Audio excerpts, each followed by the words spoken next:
What's up guys, Ted from Nerd Immersion here, and I am back. Sorry for the delay, things have been crazy. This is a whole new computer setup that's off screen here that you can't see. You might be able to see the mess of reworking everything. But I'm back with another Xanathar's Guide to Everything Unearthed Arcana comparison video. This time around, I'll be I'll be talking about the Oath of the Conquest Paladin. This is the first Paladin of our Unearthed Arcana review, so let's see what's different. So, we're going to start with the Unearthed Arcana like we typically do. We can see Oath of the Conquest here. This was revised once. It first appeared in the Unearthed Arcana Paladin video, which again, I will remind you that there will be a link in the description to this video, but it appeared first. I did a review then. It was revised in this revised subclass options. I will put a link in the description so you can watch my initial review there, and let's see how it changed once, and then let's check the final here. So, Oath spells: Armor of Agathis, Command, Hold Person, Spiritual Weapon, Bestow Curse, Fear, Dominate Beast, Stone Skin, Cloud Kill, Dominate Person. I believe we get a little picture here of our Tiefling Conquest Paladin. I think it's the same. Armor of Agathis, Command, Hold Person, Spiritual Weapon, Bestow Curse, Fear, Dominate, Stone Skin, Cloud Kill. Cool. The spells are exactly the same. So we had Channel Divinity, Conquering Presence. You can use your Channel Divinity to exude a terrifying presence. Force each creature of your choice within 30 feet to make a Wisdom save. If they fail, they become frightened for a minute. They can repeat the save at the end of each of their turns, ending it on a success. Now, you force each creature of your choice within 30 feet to make a Wisdom save. Frightened for a minute. Exactly the same. Repeat that save at the end of their turns. Or Guided Strike, which I thought was a weird one to make it in, because I thought they were trying to do this whole make the characters unique. This is basically a copy-paste from the War Cleric's Channel Divinity. Which I think might also be called Guided Strike. Use your Channel Divinity to strike supernatural accuracy, add a +10 to the roll. This is after you roll, but before the DM tells you if you hit or miss. Exactly the same. Oath of Conquest. At 7, you get a 10-foot aura, as long as you're not incapacitated. If a creature is frightened of you, its speed is reduced to 0 while in the aura, and that creature takes psychic damage equal to half your paladin level if it starts its turn there, and then it goes up to 30 feet at 18. I believe this is exactly the same. If it's frightened of you, its speed becomes 0, and it takes psychic damage equal to half your paladin level. So first of all, right off the bat, this is wonderful built-in synergy for your class, right? So you've got, if something's frightened, its speed turns to 0, which means typically if something's frightened, it can't move towards you. It can only move away from you. And it usually has, depending on the fear effect, sometimes it has to dash away, or it has disadvantage on all attack rolls and things like that if it's within the sight of whatever whatever it's afraid of.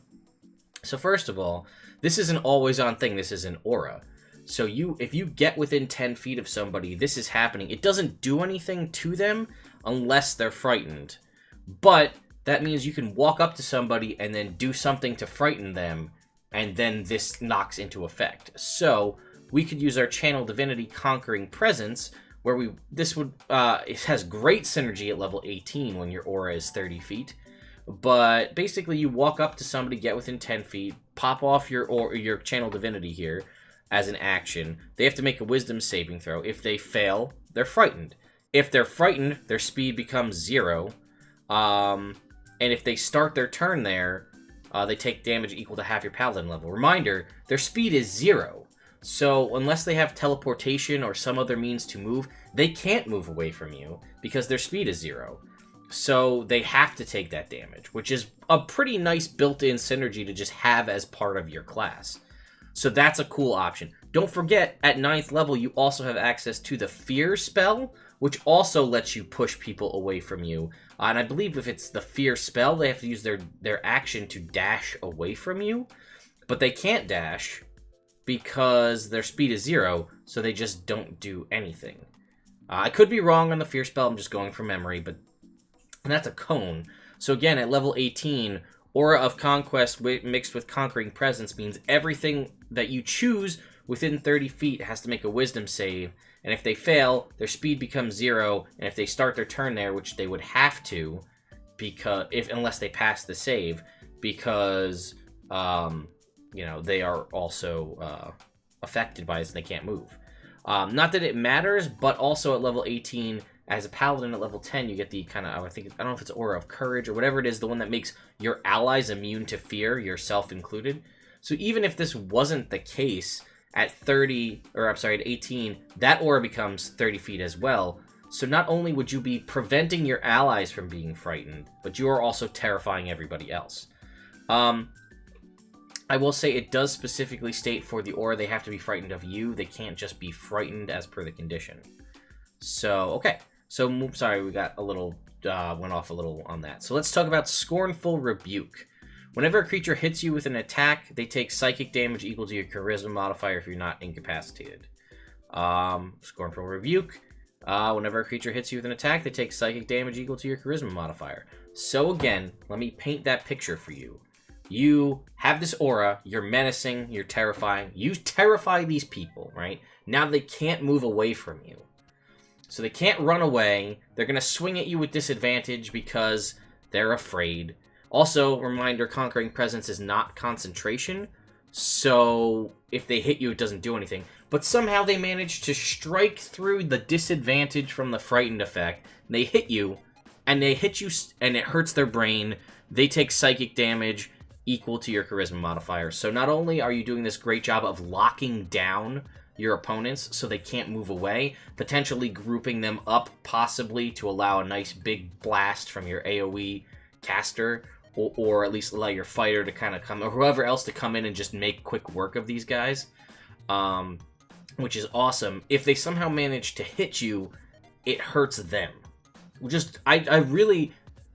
I really like this class. I mean, if you know me, you know I love paladins in general in 5e, but this one I really like because not only do you get a lot of awesome options, right? You get Spiritual Weapon as a domain spell, or as an oath spell, which is a way for you as a paladin to get a bonus action attack, something you almost never have anything to... Bonus action use as a paladin is very rare, so to have a spell that is, again, non-concentration, that will let you do a third attack, basically. So you have your 2 attacks from your extra attack at level 5, and now you have a bonus action attack with Spiritual Weapon. That's great. You have Armor of Agathis, which is not the best spell. I want it to be a lot better than it is. But it's a way to get yourself some temporary hit points, and again, to continue with the Scornful Rebuke, the retributive damage, you can do that. Stone Skin can help beef up yourself, which is pretty solid. Hold Person is great. You don't have to take it. You have it now. I mean, actually, I don't think you get Hold Person as a paladin. So that's just a great spell to have. Bestow Curse is okay. Command is one of your paladin spells, but now you don't have to take it. Dominate Beast and Dominate Person are great, and Cloud Kill gives you, for the first time, really, as your paladin, you have a little bit of AoE, which is nice. But it's at 17, so, you know, how much are you actually going to get use out of that? Okay, and then lastly, Invincible Conqueror.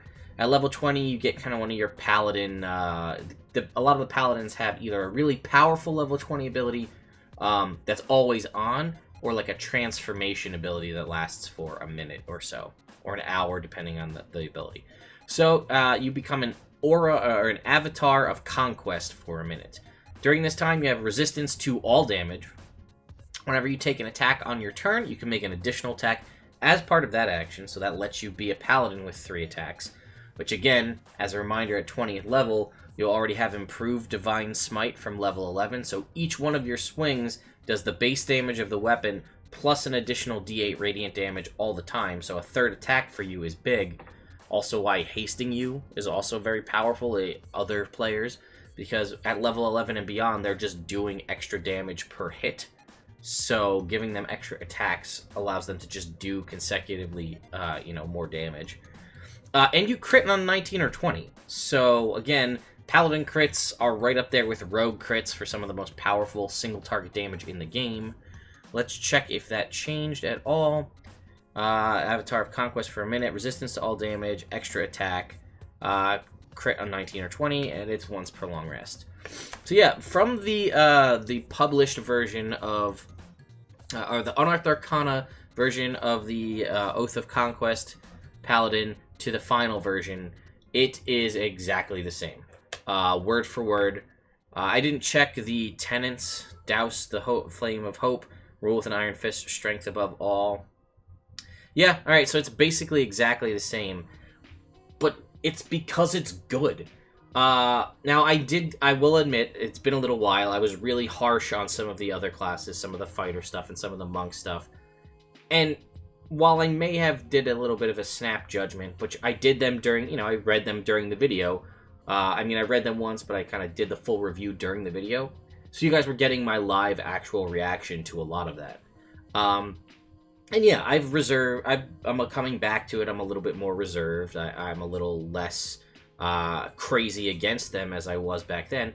But when you look at a class like this, like the Oath of Conquest, and again, yes, absolutely I am biased because I love Paladin, but I walked you through some of the stuff there. There is built-in synergy within the class itself that lets you use one ability to stack on another ability, and then just solid always-on abilities in general. Mind you, this is on top of Paladin base abilities, like Lay on Hands, 5 points of healing per level that you can dole out in any amount you want that can also cure diseases and poisons. You are immune to disease. You add your Charisma modifier to your saving throws and the saving throws of your allies within 10 feet. You are immune to fear. You do the extra D8, you still have Divine Smite, you still have your other spells like Find Steed and now Find Greater Steed. You have just a lot of good things going for you in general. And then I think it's like a level 15 Paladin ability where you can just touch somebody and end the effect of a spell on them. That may be an Oath of the Ancients thing, but I believe that that's the level 15 Paladin ability. So you have a lot of these just really good class features in general. I mean, you also have a fighting style. I didn't feel like that was in Divine Sense. I didn't really feel like it was worth mentioning, but you have all of that solid stuff in the base class, plus now all of this stuff that is synergetic with itself. I just think it's really strong. I think it's a really powerful class. This kind of evil-looking Tiefling Paladin. I've never played a Tiefling Paladin yet. It's on my list, and I'm probably going to do one of these, especially with the Unearthed Arcana Tiefling variants that came out recently. But, it doesn't have to be evil, but it has a very evil kind of... This could still be, in my opinion, a Paladin that fights for the side of good, but uses all these evil abilities. Although, if you read the description here, Hell Knights, Archdevil of Bel, worship the 9 Hells. It isn't just enough for these paladins to establish order, they crush the forces of chaos. So there's ways you could play this as a good or evil paladin. Clearly, with a name like Conquest and Douse the Flame of Hope leads you more towards evil. But I still say that you could be tenants to these, faithful to these tenets and this oath, and still be kind of like a mercenary, fight for the side of good if it pays, that kind of a thing. So, anyway, guys, let me know what you think in the comments below about this one. I will be back next with the second Paladin subclass, which is the Oath of Redemption. That one got a big overhaul from its Unearthed Arcana, so we'll have to come see what you guys think. Anyway, guys, hope you've been enjoying all these videos. And if you have anything else you'd like me to cover outside of all of this stuff for Xanathars, let me know. See you next time.